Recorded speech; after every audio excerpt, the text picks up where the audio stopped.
quen pasou pola feira do Capón de Vilalba leva para a súa mesa en Nadal algo único.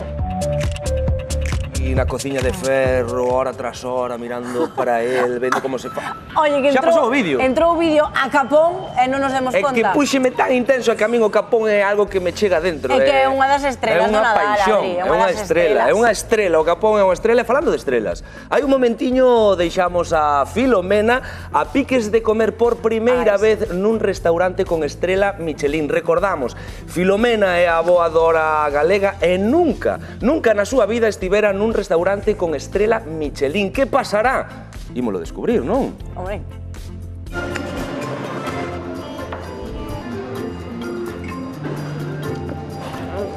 Tabu.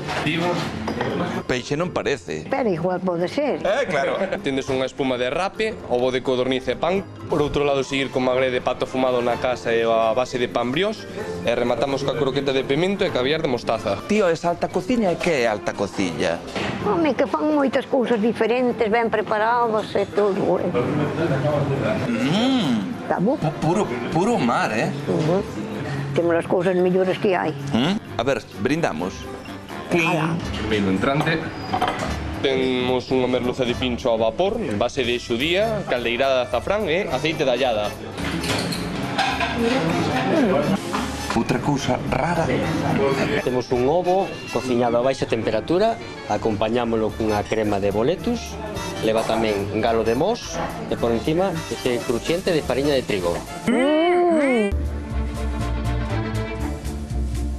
Temos unha merluza de pincho ao vapor, base de xudía, caldeirada de azafrán e aceite de allada. Isto sabe a peixe. Sapa? Porque o bella que bala. Un bocado que perde. Sería o lombo de vaca bella, berenxena asada, unha crema de boniato do país e galleta de castaña. Mira, está. Neste caso temos un sorbete de unha base de xel de arandos, espuma de cardamomo e tella de merengue. Fame de máis tes? Non. Xa pechas? Eu, por mí, sí. Pois ainda hai máis, disque.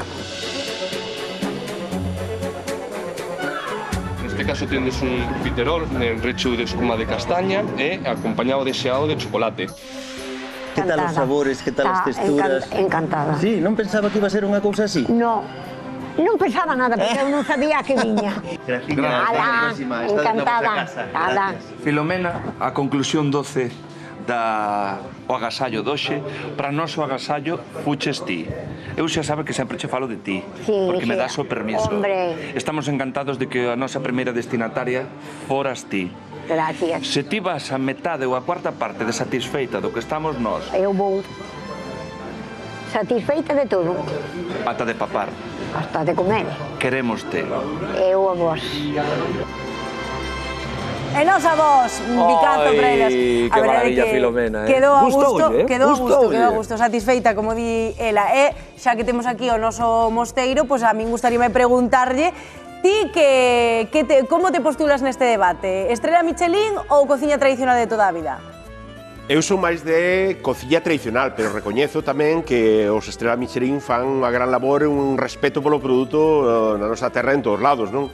Hai que entender que eses cociñeiros teñen estrella, fan platos en pequenas cantidades máis, pero a base sempre é a cociña tradicional, non pode faltar. Por iso temos 19 estrelas, porque se basa na nosa cociña tradicional. Iso é verdade que... Que ben falado, mosteiro. A mezcla das dúas, non? A mestura das dúas, Aí está a clave. esa é a clave. Por certo, que nada, estámolo a recordar todo o programa, pero mañá é a lotaría. Ti comprache xa décimos? Só os que compraron os do meu carón para que non lle toque a eles e a min non, vamos. Pois mañá chega o gordo, non nos referimos a Papá Noel e, claro, na televisión de Galicia vaise celebrar tamén, vaise retransmitir o sorteo da lotaría de Nadal. E nos que nos gusta moito lembrar a nosa historia, pois quixemos recordar a primeira vez que esta canle fixo un programa especial para dar o sorteo da lotaría de Nadal. Fíxese porque é moi especial.